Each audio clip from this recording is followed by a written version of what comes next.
ओम नमो भगवते वासुदेवाय। ओम नमो भगवते वासुदेवाय।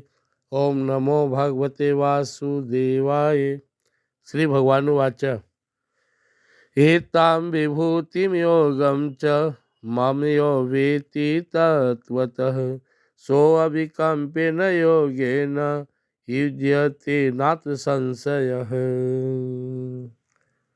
आज गीता जी के 10वें अध्याय का 7वां श्लोक है। भगवान इस श्लोक के माध्यम से जो पीछे की बात है उसको पूर्ण करते हैं। सबसे पहले भगवान ने कहा मैं अजन्मा अनादि और सर्वलोक महेश्वर हूँ। यो माम अजम अनादिम च वेति लोक महेश्वरम असमूढ़ समर्थेषु सर्व पाप ही प्रमुच्यते।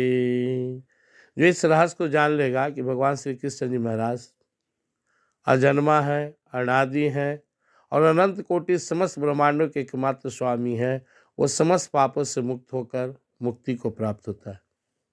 उसके बाद भगवान ने कहा कि जीवों के अंदर जो भाव उठता है वो भी मेरे ही द्वारा आता है। हम लोग इसकी चर्चा पिछले श्लोक में सुन चुके हैं। हमारे कई स्तर हैं, शरीर है, इंद्रिय है, मन है, बुद्धि है, चित्त, अहंकार, अस्मिता, प्रकृति, कैवल, आत्मा, परमात्मा। तो भाव ऊपर से आता है। जैसे गंगा जी का जब जल निकलता है तो बहुत शुद्ध होता है, लेकिन वो नीचे आते आते बहुत से नली और गंदे जल मिलने से वो पानी की शुद्धता कम जाती है। वैसे ही परमात्मा हर जीव को मैसेज भेजते रहते हैं, शुद्ध भाव भेजते हैं, लेकिन जीव संसार में लिपटाए हुए है, मोह माया में, त्रिगुणमयी माया में फंसा हुआ है, इसलिए जीव तक वो शुद्ध भाव नहीं आता है। लेकिन हर जीव महसूस करता है कि उसके अंदर में अच्छा बात आ रहा है, भगवान उसे प्रेरित करते रहते हैं।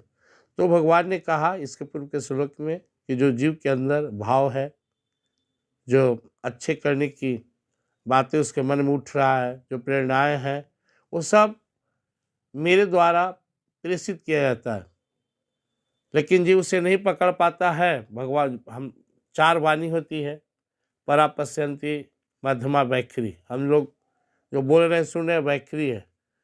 जो हम किसी बात का चिंतन करते हैं वो मध्यमा है, जिसे हम दृष्टा भाव होकर देखते रहते उठने वाले अंदर के तरंग को।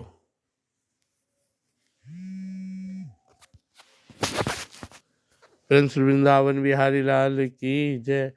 तो वैखरी मतलब बोलचाल की भाषा, मध्यमा मतलब जो हम अपने आप में बात करते हैं, पश्यंती मतलब जो अंदर में विचार उठ रहा है तरंग, और परा ईश्वर की वाणी होती है। तो वो परा वाणी है जो ईश्वर हमें प्रेषित करते हैं, लेकिन हम पकड़ नहीं पाते। तो जैसे जैसे हमारे अंदर शुद्धता, साधन करने से पवित्रता और परमात्मा के प्रति गंभीरता बढ़ते जाएंगे, वैसे वैसे हम उस वाणी को पकड़ने लगते हैं। तो भगवान फिर उसके बाद बोले संसार जब मैं बनाया तो सब ऋषियों के सारे तुम सब संतान हो। हम लोग कल चर्चा भी किए कि हर आदमी कोई जब अनुष्ठान करता है तो पुजारी पूछते कि अपना गोत्र का नाम बताइए। तो सप्त ऋषि हैं, उन्हीं के हम सब संतान है, इसलिए हम लोग का गोत्र उन्हीं का होता है। कोई भारद्वाज ऋषि का, कोई कश्यप ऋषि का, कोई अत्रि ऋषि का, इस तरह कोई वशिष्ठ। तो यह 7 गोत्र माना जाता है।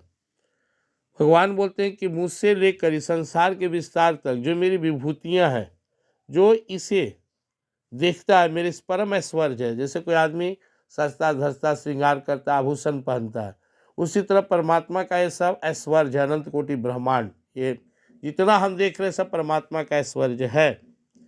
तो जो पुरुष भगवान श्री कृष्ण कह रहे हैं, जो पुरुष मेरी इस परम ऐश्वर्य रूप विभूति को और योग शक्ति को तर्क से जानता है, वो निश्चल भक्ति योग सिद्ध होता है और अंत में मुझे प्राप्त होता है। तो परमात्मा को तत्व से जानना क्या, जो भी है वो सब ईश्वर का ही है। जो बाहर में है वो भगवान की अपरा शक्ति है। भूमिरापो अन्न वायु खम मनोबुद्धि अहंकार इत्य भिन्ना पृथ्वी मिट्टी जल अग्नि हवा अहंकार मन बुद्धि,